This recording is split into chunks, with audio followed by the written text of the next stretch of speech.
नमस्कार मैत्रिणींनो. मुलं आता शाळेतून आलेले आहेत आणि त्यांना असं काहीतरी चमचमीत खायचं आहे, तर ते माझ्या मागे लागलेत की मम्मा काहीतरी स्पेशल बनव, काहीतरी चटपटीत बनव. मग मी त्यांच्यासाठी आता पास्ता बनवत आहे. तर मी पास्ता आहे ना पहिला थोडासा शिजवून घेतला आहे आणि तो गाळायला ठेवला आहे.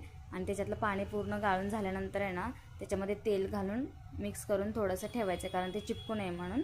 मग मी एकीकडे कढई तापवत ठेवलेली आहे, त्याच्यामध्ये तेल ओतायचे. तेल टाकल्यानंतर थोडंसं तेल गरम झाल्यानंतर त्याच्यामध्ये आहे ना मिरची, कांद्याची पात आहे ना ती पूर्ण अशी परतून घ्यायचे.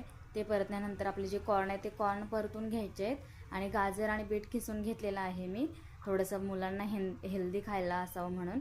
ते झाल्यानंतर आहे ना मिक्स त्याच्यामध्ये soya sauce, red chilli sauce आणि ग्रीन चिली सॉस घातलेला आहे. ते घालून त्याच्यामध्ये मॅड होतं ते थोडंसं चीज घातलं आहे आणि चीज घातल्यानंतर ते मिक्स परतल्यानंतर पूर्ण मी त्याच्यामध्ये पास्ता घातलेला आहे. ते पूर्ण असं पास्ता मिक्स करून आहे ना खूप छान असा रंग त्याला आलेला आहे, लालसर, आणि ते चवीलाही एकदम छान झालेलं आहे. तर तुम्ही एकदा नक्की मुलांसाठी ट्राय करा. खूपच छान, माझ्या मुलांना खूप आवडलं.